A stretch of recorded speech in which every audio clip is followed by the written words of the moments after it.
To the North Miami Board of Adjustment meeting. Today is, what is today? Thank you, and it's my nephew's birthday, May 15th. If we can all, well, it's been a while. I'd like to call the meeting to order. It's 6:39, and with that said, we'll all rise for the Pledge of Allegiance, and the flag is there. Blocking the stairs, too. Chief Each, would you like to lead us?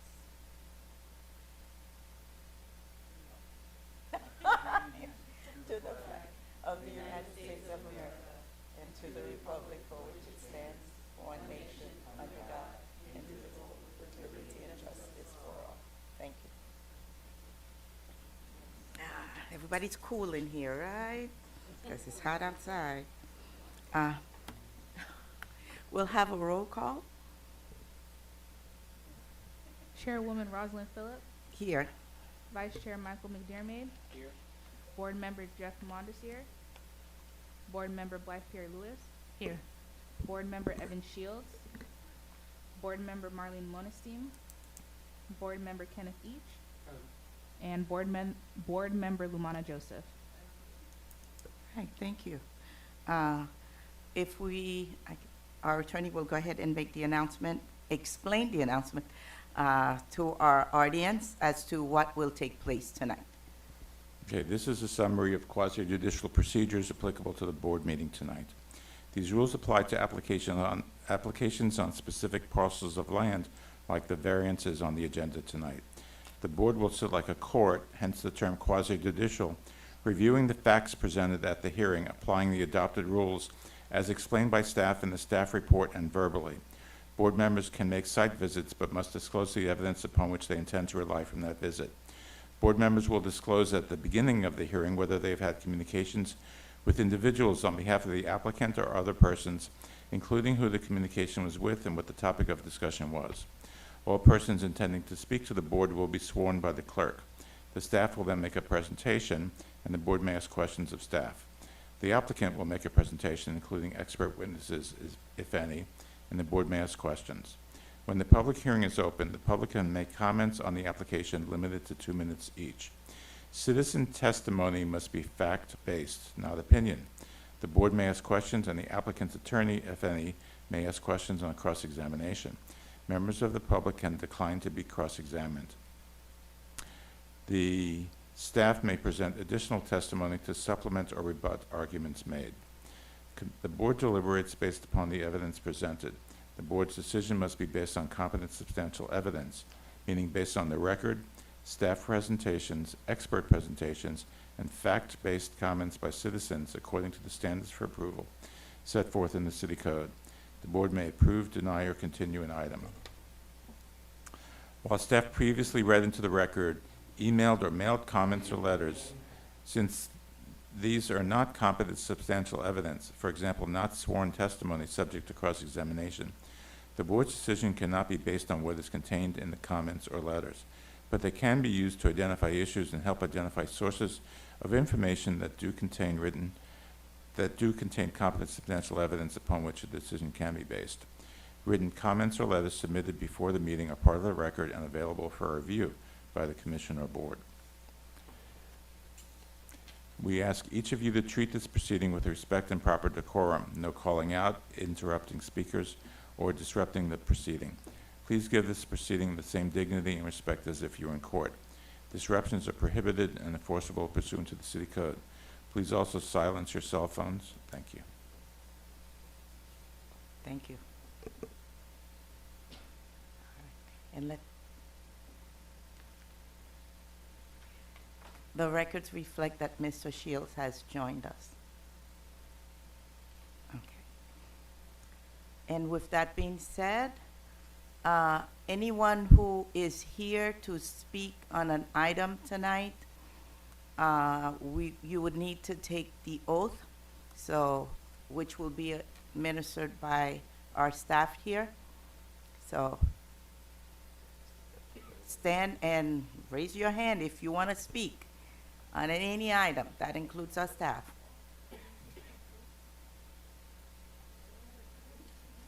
Even if you don't say anything, just go ahead and take the oath. Because you might want to jump in. Go ahead. Do you swear or affirm that the testimony and evidence you are about to give will be the truth, the whole truth, and nothing but the truth? Thank you. You may sit down. All right. May we have approval of the minutes from March 20th? Moved by the chief, and I'm sorry, that's what I call him. And seconded by Mr. McDermott. All in favor? Aye. Aye. Any opposed? Okay. Do we have communications? No, ma'am. Okay. And when we bring up the items, any communication that board members may have had with applicants, at that time, we will take it up. Continued petitions, we have none. So new petitions, so let's start with the first item, which is V-04-24, a variance to reduce rear setback requirements at 12735 North Miami Avenue. Good evening, Madam Chair and honorable board members. My name is Mawuzi Watson. I'm the zoning manager here at the City of North Miami. It's a pleasure to be with you and the public as well.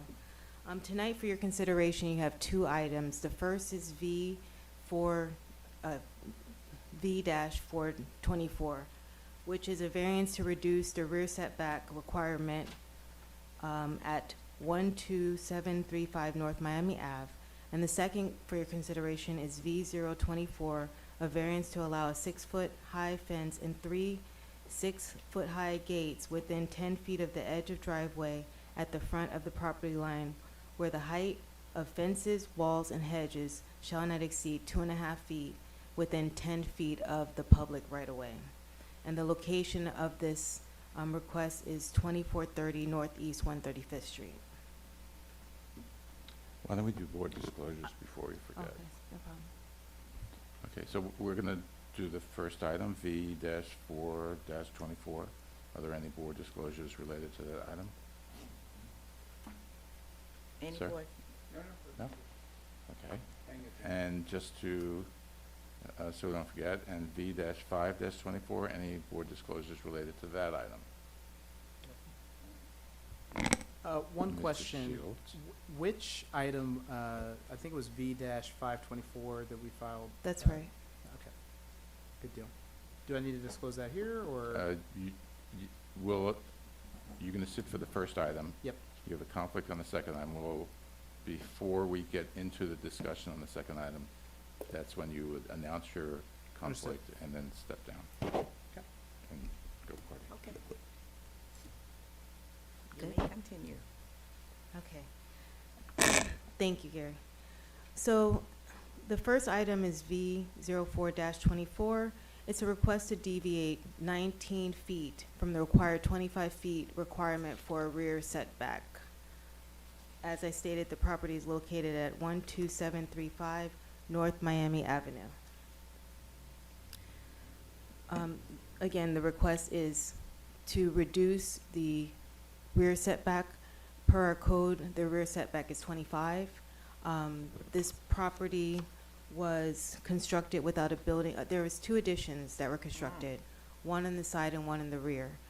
The one on the side is not for your consideration, but the one in the rear is encroaching in the rear setback, and they only have a setback of 6 feet instead of the 25. So in order to potentially legalize this property and this development, they're asking your consideration of this variance.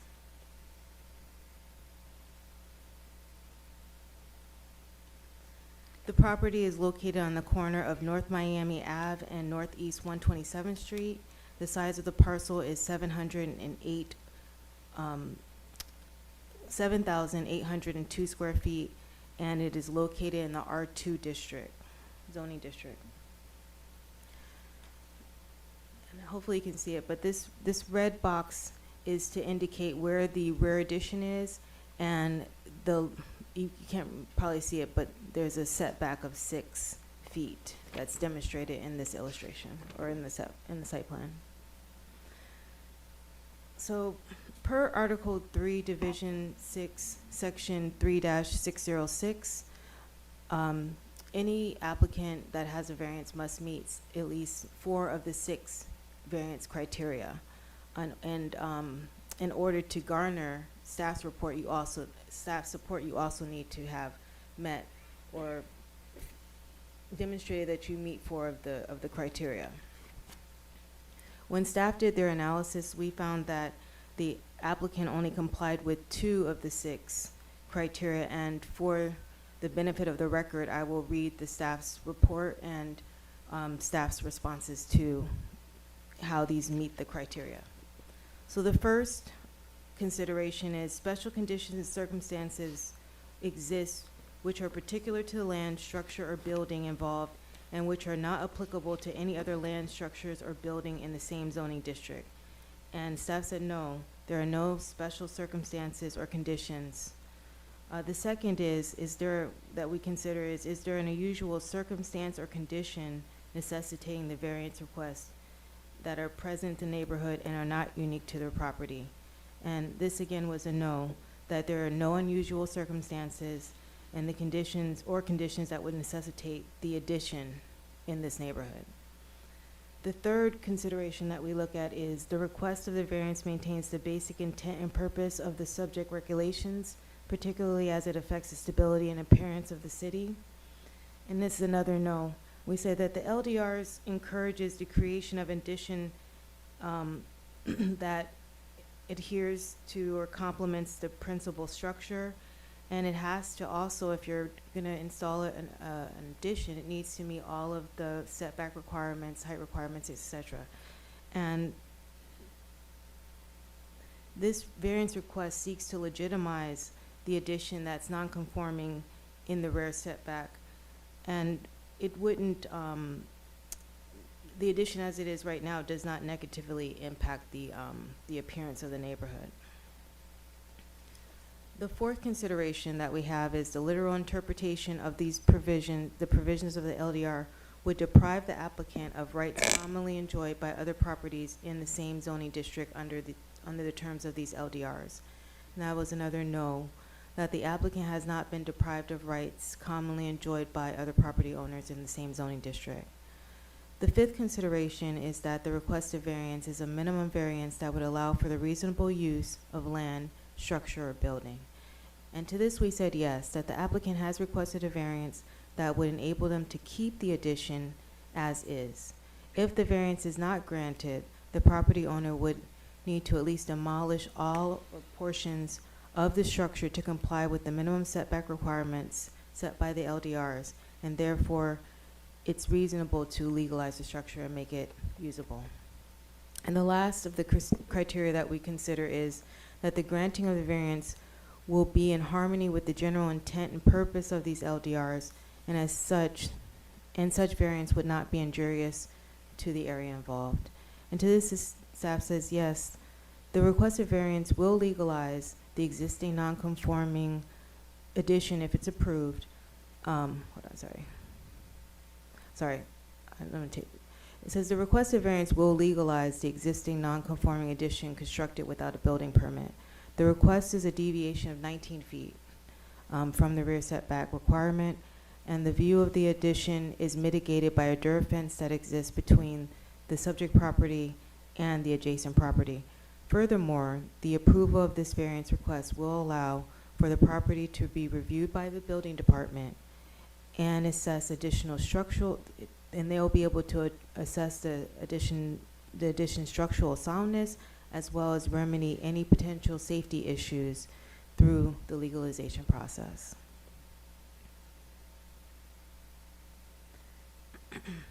So, because this variance does not meet at least four of the 6 criteria, staff cannot recommend it for approval. But we are recommending no recommendation for this item. If the board desires to approve it, the request, in the report there were 3 conditions, but what we realized later that condition 2 and 3 are not appropriate, so we only ask that you add the first condition, which would be to apply for that the applicant would apply for an after-the-fact building permit within 30 days of the approval. So that would conclude my portion of the presentation. If you have any questions, happy to answer. Thank you.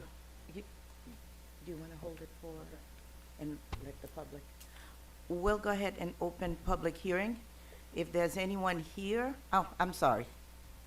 I'm ahead of my time, and it's your fault, Luman. You want to get out of here early. I'll ask if the applicant is here to go ahead and make your statement before I open public hearing.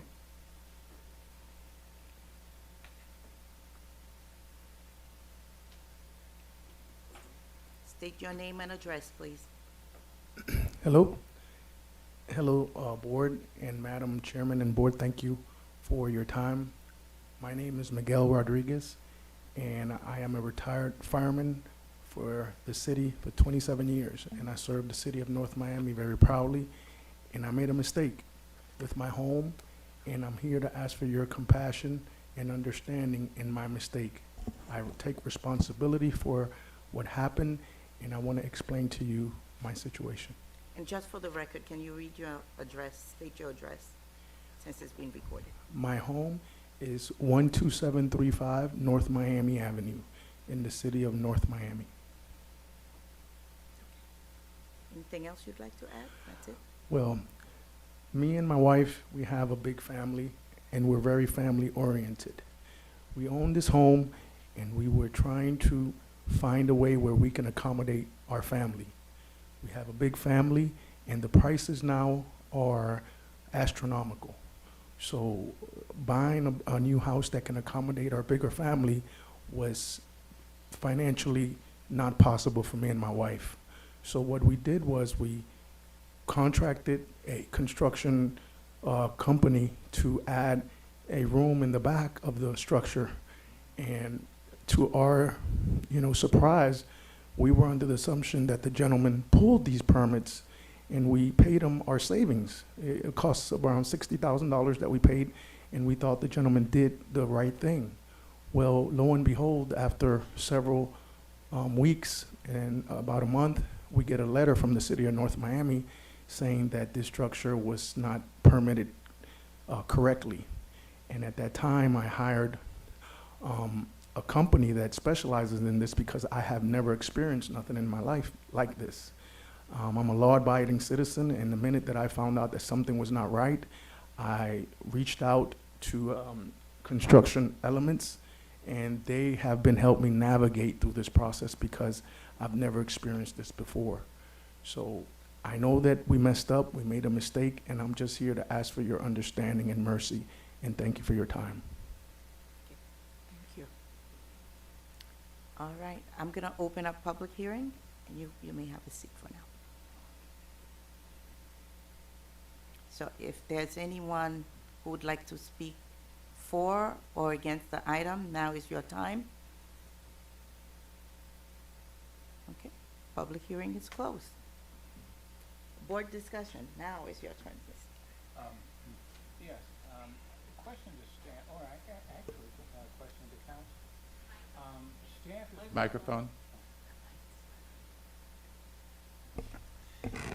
If I heard correctly, staff is recommending no recommendation. Yes, sir. What is the effect of that? That means you have to make your own decision as to whether. No. Yes, What I mean it- is- that is what it means. Yeah, It means staff is not taking a position, and remarkably, they could recommend denial, but they did not. And since I'm talking, I'd like to say like one or two things. sure. First, the letter of intent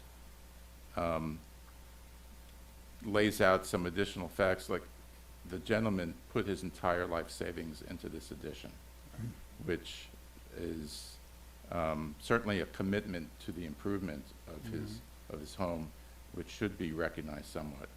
And second, just the nature of the quasi-judicial proceeding that you have. So when I make my comments, I comment that you're sitting like a court. But there are two kinds of courts. There are courts of law and courts of equity. And sometimes a court of equity makes a decision even though the strict interpretation of a law may justify a different result. And it may be that this is one of those circumstances where you actually try and help somebody out, even though it may be not something that's strictly according to the books. Glad I asked the question. Okay. Any other discussion? I just have a question for, yes, for Ms. Watson. The after-the-fact permit fees is just truing up what would have been paid had he, paid them from the beginning, or what does that actually Yeah, there's- accomplish? the price, the permit fees are higher, but the thing is that it would allow for this non-conforming structure to be conforming. I mean, well, approved, exactly. It's a double Quick fee, fol- am I correct on that? You pay Yeah, a double so- fee Yeah, on that that? was, Yeah. that was my next question, like, what's the actual outlay of those fees? I unfortunately I don't Yes. know that, but I will get you the answer and I'll forward it to you. But I think, I Mm, know it it's just more. It's more than the typical fee. I It's don't know if it's usually double or double not. fee, I Yeah. think. What's the typical fee? I mean, I don't, not like that, but I know the fee is $79 for the building permit itself, but I don't know that there's many different permit types, and I'm sorry, I don't work in the building department, I don't issue those permits. I can answer, since I did do the fee schedule for the building department. Mr. Reach is correct. It's usually subject to a double permit fee plus penalties if the building official so chooses.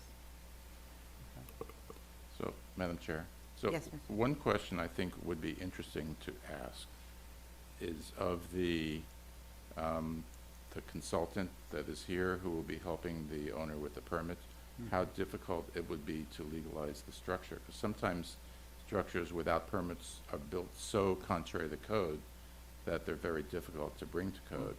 So I would be interested in hearing whether she has evaluated that, how conforming the structure itself is to code requirements, whether she's done an analysis of that. Good Name and afternoon. address for the record. My name is Tammy McNair. My company is Construction Elements. My address is 1951 Northwest South River Drive, Miami, Florida. I have quite a bit of experience with dealing with unsafe structures, code enforcement violations, et cetera, et cetera. I've evaluated the structure. I find it to be sound. However, we would have to employ engineers, structural engineers to support some of the inspections moving forward. Pulling the after-the-fact permit, that's an easy one for me. We do it all the time. City of Miami is worse than any other city in Dade County. And if I can do it there, certainly I can do it here. I have a question for Ms. McNair. Does the applicant, do they have, I mean, that building, well, not building, that portion that was constructed, even though the company didn't pull the permit, but do they at least have a plan We that was drawn up so that you know what, Yes, we do. okay. Mhm. We have that copy of that plan here. So we've already begun to work on straightening this out. Thank you. Ms. Joseph? I just want to know what would happen to the structure if we vote no. They'd have to demolish it. Yes, Really? we After demolish. spending all this money?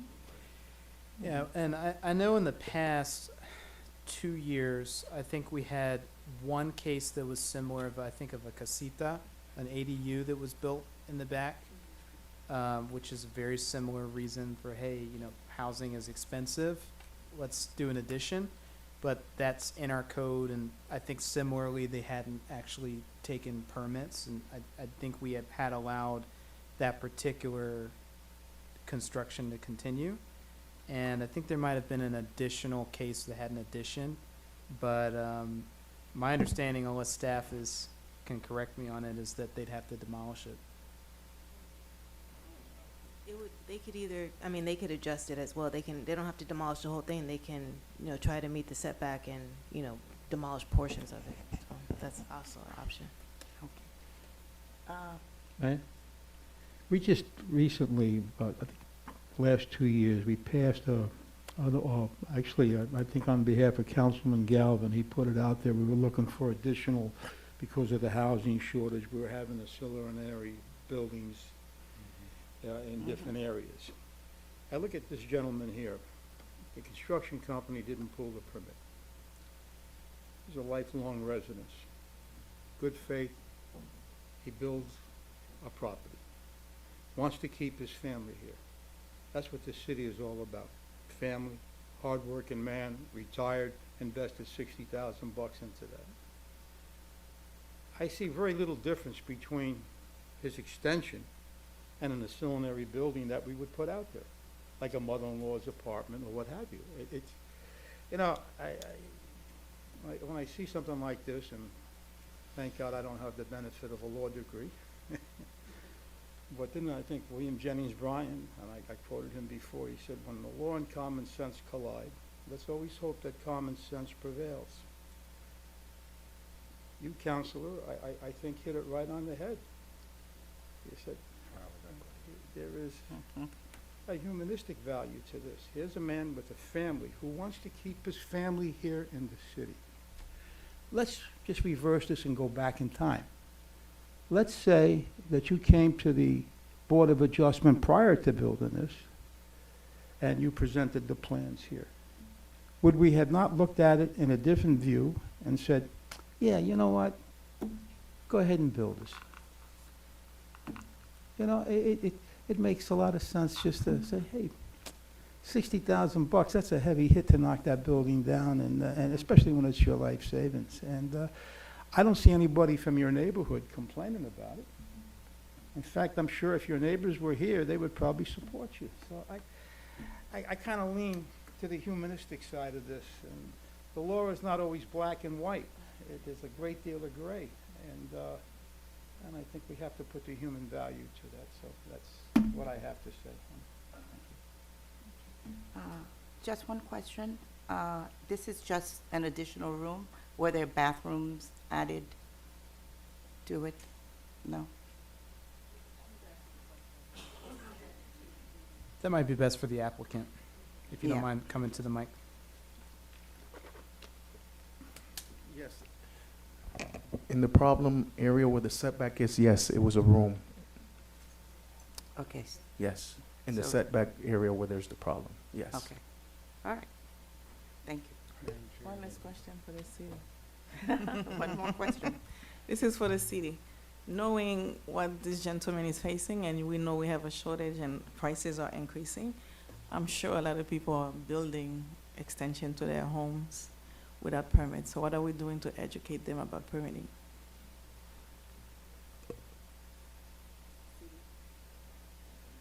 Not for you.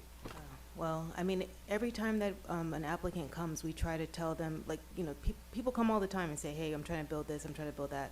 So we, in our office, we try to do a thorough job of going through the codes. What's a setback? What are certain things, like, you know, they might want to do like, for instance, ADUs. We get a lot of questions about that.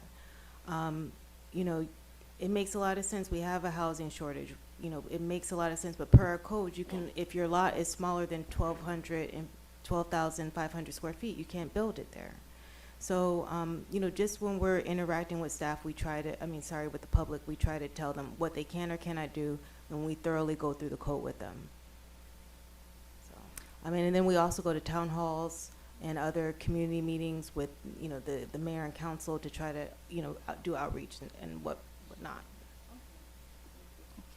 Well, the applicant is only a few blocks. I think that area is the Breeze Swept, which is where I live.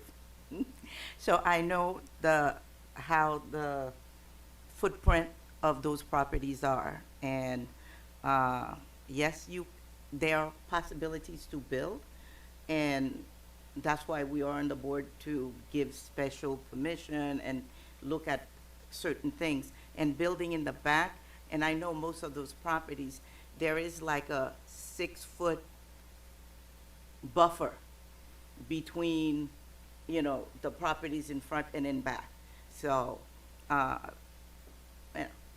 that's something to consider as well. Go ahead. I have one final question for the applicant or their consultant. What would be if you did have to spend the construction cost to maybe bring this back to the setback, which might require demolishing some parts and rebuilding some parts, do you know high level what the cost of that may be?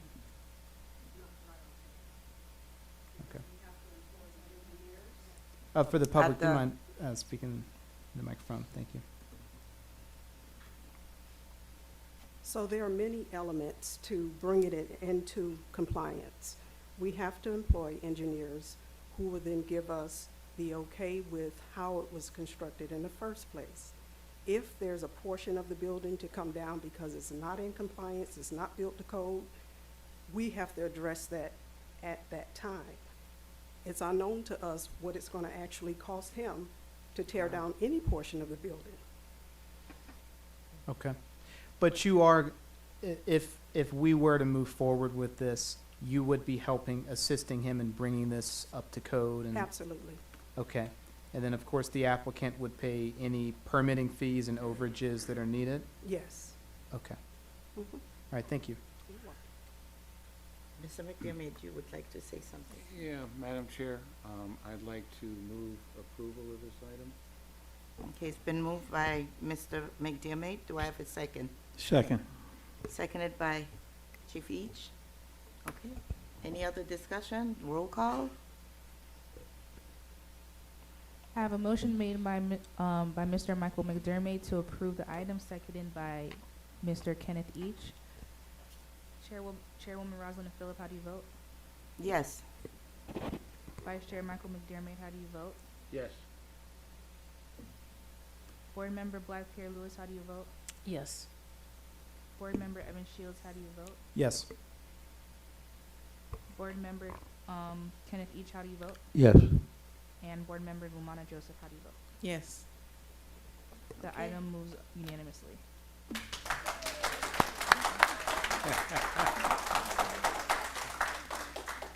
And let's hope you don't have to spend a lot to get this. And I hope that you're pursuing the fact that there is liability upon this Yeah. builder, who obviously did you wrong in many ways. Because he has to bear some liability in all this, I would think.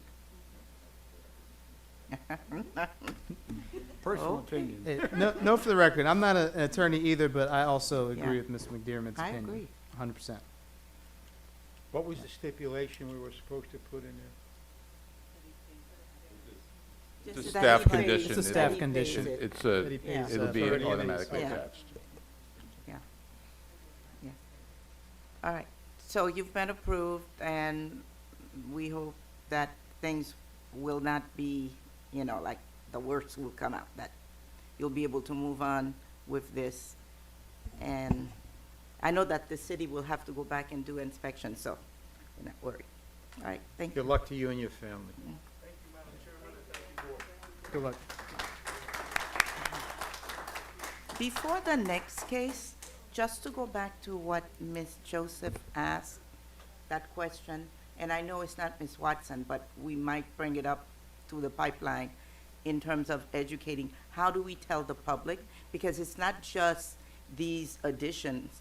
It is things such as those big gazebos, things that companies are coming up and putting up, and they don't think they need to have a permit.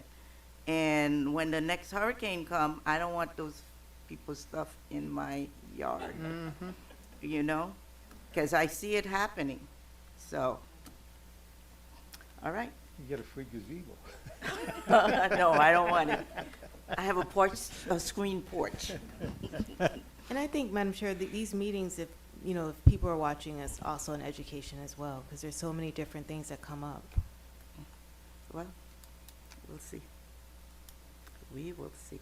All right, next case, which is the V05-24, variance to allow a 6-foot high fence and 3 6-foot-high gates within 10 feet of the edge of the driveway at the front of the property line, and that's at 2430 Northeast 135th Street. And this is the, I think, okay, Yes. make your disclosure at this. Well, also, Mr. Shields has a conflict, so. Okay, so he won't be participating in this discussion. And the Okay. conflict is that he lives in close proximity to the subject property. Okay, Directly across the street. all right. So, thank you. You should leave and. Okay. Yeah, thank you. And there's a form, I think you filled it out already. Yes, yes. All right. So any other communication with staff, with board members? No. Okay. Go ahead, Ms. Watson. Thank you very much. So as previously stated, this variance request is to allow a 6-foot high fence and 3 gates along the property line in an R6 district. Currently, as the code reads, that if a gate or a fence or a hedge is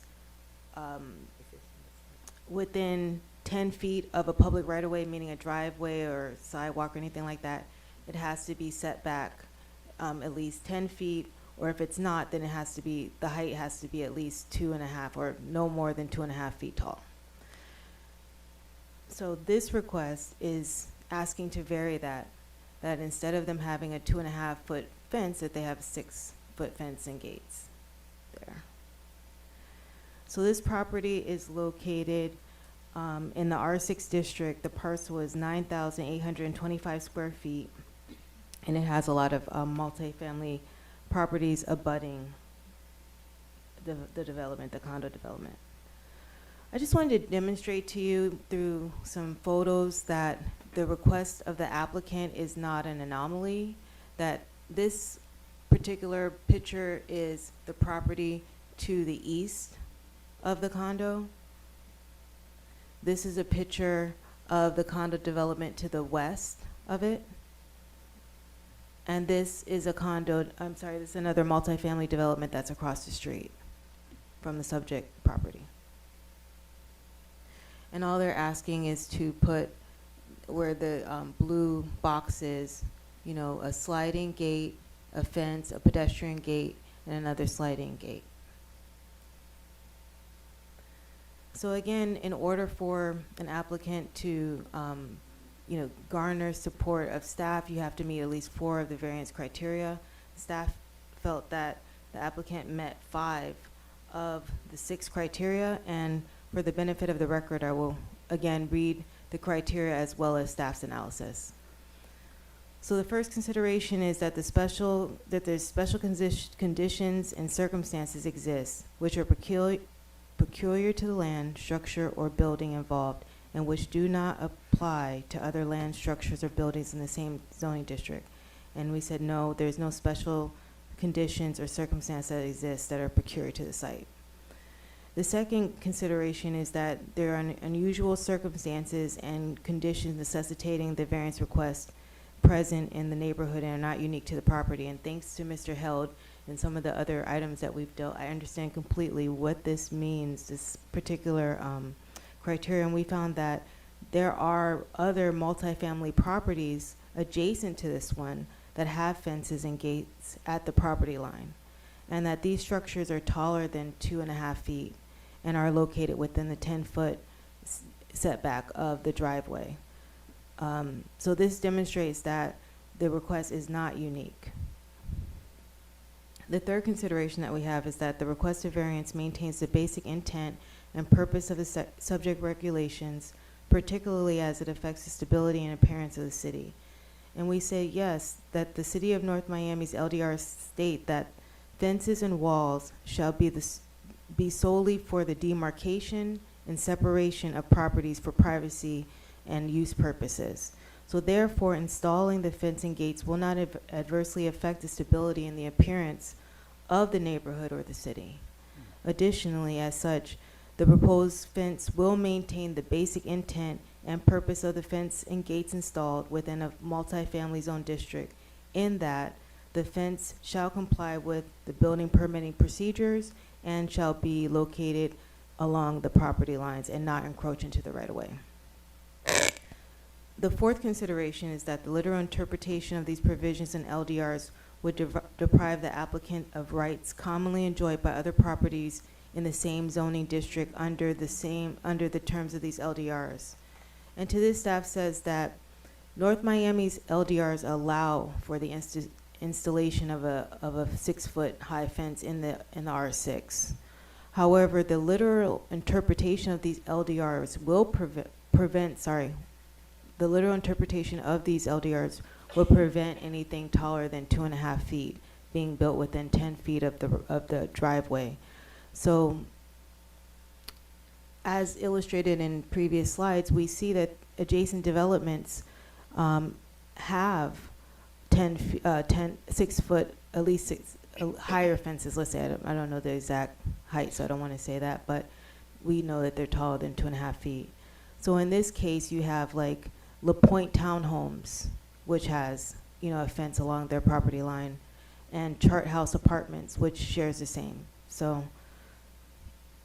the fifth consideration that we have is the variance request is the minimum variance that would make possible a reasonable use of land, structure, or the building. And we say, yes, the proposed fence and gate meets the minimum standards established by the zoning regulations, but just the placement is where the deviation is required. And due to the property's parking consideration and other factors, a fence must be located along the property line. And the last consideration that we have is granting the variance will be in harmony with the general intent and purpose of these LDRs, and as such, the variance will not be injurious to the area involved. And we're saying, yes, the variance request will allow the fence gate placement on or near the front yard of the property line and increase the maximum prohibited height to 6 feet. Accordingly, staff finds that granting the variance isn't injurious to the area involved, and on the contrary, the proposed fence design and location can be found in the neighborhood and at the adjacent properties. So as I stated, staff determined that the applicant meets 5 of the 6 variance criteria, and we are recommending approval for the item with the following conditions. The first is that they ensure that there's no sharp objects or spikes or anything as part of the fence. The second is that the finished side of the fence must face away from the subject property. The third condition is that, they have to protect the site visibility triangle. The fourth condition is that the pedestrian fence must swing inward and not outward towards the public sidewalk. And the last condition is that the applicant must obtain a building permit and all necessary licenses before erecting the fence and gates. And that will conclude my report. Thank you. Is the applicant here? Well, the one person will speak for the applicant. Do you have your board chair, your...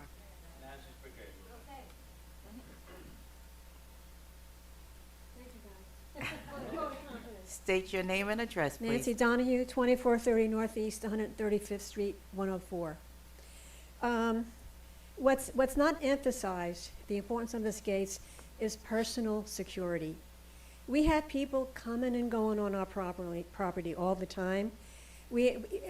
Our property is attractive because we have a dock, it's by the water, and it's open, and people just can come in and fish. One time we had a couple sleeping on the dock. We have young men sometimes hanging out on the dock, and because of our personal safety, we can't approach them. And so because we don't have a gate, we are what I like to call low-hanging fruit, because it's the easiest access to our building. And I live on the first floor, and those of us who live on the first floor have an extra concern, because people walk behind the building, which is where my bedroom is. So it's right up close and personal, people just coming and going. So a couple of instances where we ask people to leave, and then they come back. And they do it with temerity all the time. And I suspect that one of them out of revenge, never mind, I won't say what it, they put some kind of blue substance in our fountain, you know, just because, you know. And people parking in our parking lot, in the dead of night, people coming and maybe doing drug deals in our parking lot. Is there anything that I missed? Yeah, oh, yes, the laundry, there's this one couple that likes to go into our laundry room and have sex there. And drugs. And there was even physical confrontation about that. Hold on. Charters? Let her speak, because if you're gonna say something, you have to come to the mic. Come on up. Oh, the charters? Okay, all right, and, what am I missing? People smoking, we have a no smoking policy in our building. Littering on our dock, people smoke cigarettes on our dock and leave it littered. Meanwhile, here we are, we have no say in the matter. We have no recourse. So this building, the gates would be an amazing thing to have in terms of peace of mind and quality of life. So I'm hoping that you will take that into consideration. I appreciate your attention. Thank you very much. All right, thank you. All right, anyone for or against? I'm for it. Oh, not you. Not you. Public said hearing is anyone. still open. Public hearing, we'll open it.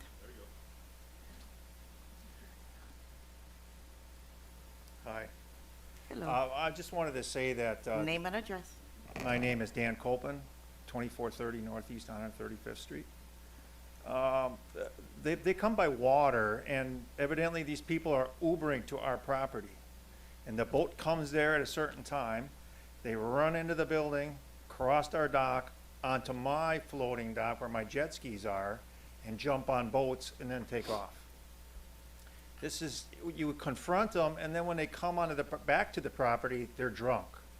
So they're stumbling all over the property, and this becomes a liability. So hopefully this gate would stop this business. It's very frustrating. That's all I have to say.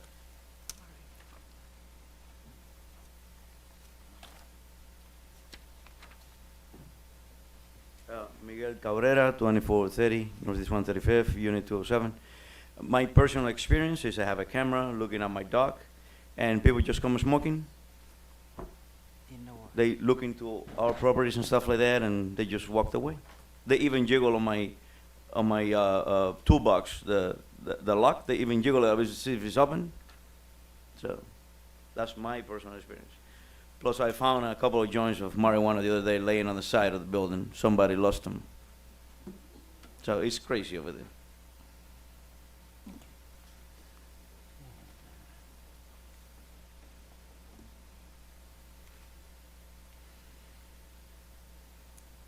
I am Sandra James, 2430 Northeast 135th Street, number 107.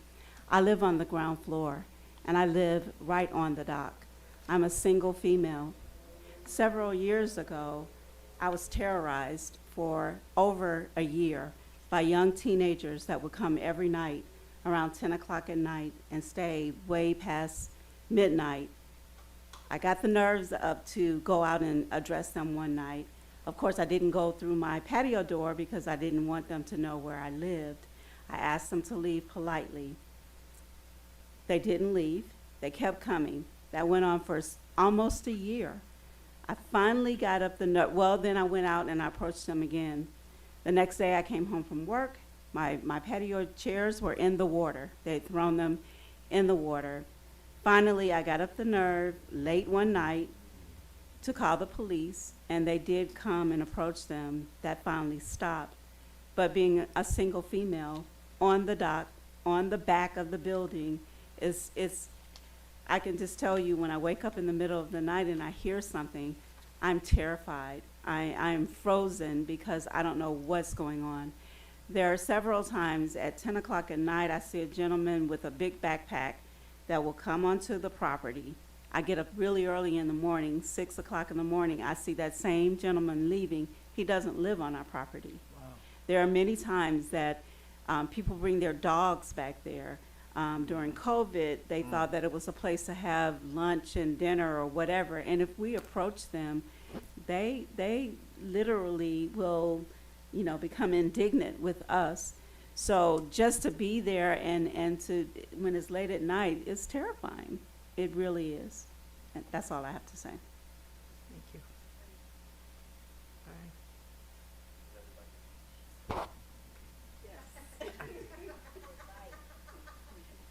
And recently, I had a bike for, I don't know, 7 or 8 years. Someone came and stole my bike that my mother and my sisters gave to me for my 60th birthday. And they left an old bike. Okay, that was nice, but they came in and took my bike. I did a police report on that. So I have 2 police reports on file of people just coming onto the property and doing whatever. And it was locked up, yes. So they don't care. That's it. They usually do. Okay. Public hearing is now closed. Oh, you get one bite at the apple. I just want to provide you the assurance that the gate that we're planning to install is gonna be in compliance with the fire department. It's gonna have a Knox box. The gates are gonna be capable enough to have a, you know, stretcher going in and out. The gates are gonna be electrified, so it's gonna be a pretty much a near to really good fence that we're gonna provide. All right, thank you. Board discussion. I just had a question. So the gates are going in the front of the property. So what's happening, I just want to make sure I understand. What's happening now, people are coming off the street, just going straight back to the very back, to the dock area. So the idea is just blocking from the front and the sides so that you mitigate? Okay. That's all I wanted to just verify. Okay. Any other discussion? And, well, I just had one question because in Ms. Watson's presentation, she said something about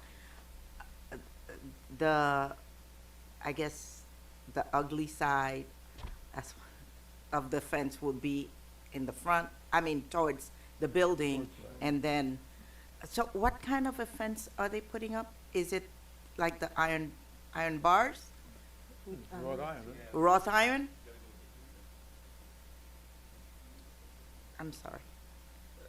That provision of the ordinance, it applies to planks and stuff like that type of fencing. This is gonna be pickles, you know, straight through, visible. Wrought iron? Yeah. Yeah, okay. So it's gonna be actually 3 braces and all the pickets is like 4 Yeah, inches apart, I so got it. it's gonna be visible through.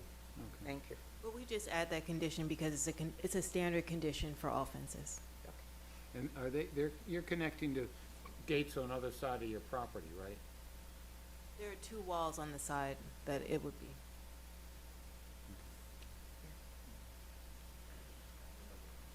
Close to the property line. I think that's it. So we're in board discussion right now. And, oh, I'm sorry. Well, we did close public hearing. Now it's board discussion. Any other thing? I move That will to make- approve the item. Okay. We have a motion to move the item with the conditions. Thank you. Do I have a second? I second. Seconded by Ms. Joseph. Okay, well, let's go ahead and vote. Roll call, please. I have a motion made by Mr. Michael McDermott and seconded. No. Yes, I'm sorry, go ahead. And seconded by Mrs. Lumana Joseph. Chairwoman Rossino and Philip, how do you vote? Yes. Vice Chair Michael McDermott, how do you vote? Yes. Board Member Blythe Pierre Lewis, how do you vote? Yes. Board Member Kenneth Each, how do you vote? Yes. And Board Member Lumana Joseph, how do you vote? Yes. The item passes unanimously.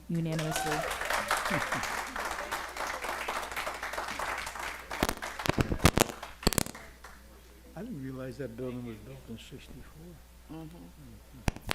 Okay. So you will now have, hopefully, security. And you know, I think with the type of fence, it shouldn't be an issue, but if whoever is putting it up, maybe they'll decide to add some mirrors and stuff as people are backing out or whatever. Okay, that could be something to consider.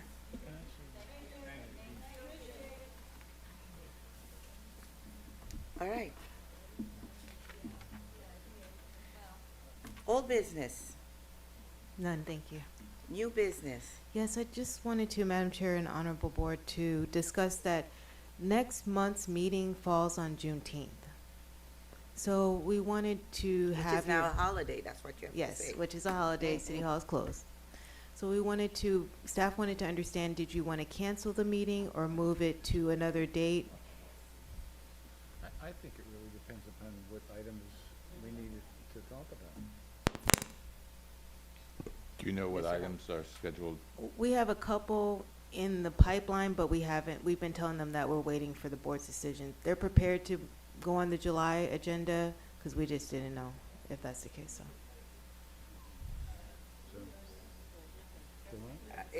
I mean, if they've been waiting for a long time, No, they have not. I They mean, have like I not, said, okay. we've been telling them that, Okay. you know, we might not have a meeting in July. In And we've June. been making, in June, and we've been making accommodations for those. It's basically some special exception applications. okay, all right. So, it's real, I don't have a preference. But I think you guys, would they, Mr. Hurd, would they have to, would they have to vote to cancel the meeting or to move the Yes. meeting, right? Yes. Either way, they should vote. I Okay. won't be here June, I'm out of town until June Okay. the 10th anyway. So I guess you would have to have a motion. I make a Motion. motion that we cancel next month's meeting. Okay. I need a second, I second. all right. Do we know, do we do voice? Yeah, you Vote. should just, yeah. Okay, all in favor? Aye. Aye. Any opposed? Okay, will be put on to July. All Okay, right, thank you. July, I won't be here. Okay. Oh, in terms of new business, I'm picky because I do try to be here all these years. So whoever's doing the minutes, because there is a thing that says absent and excuse. So why do we have excuse if we're not gonna use it? Oh, I understood. Because I told way ahead of time that I couldn't make last month. Understood. Okay, all right. And I'm publicly stating I will not be here in July, as I will be with my kids in California. Enjoy. Be safe. Okay. All right, motion to adjourn? So moved. All in favor? Aye. Aye. All right. Thank you. All right.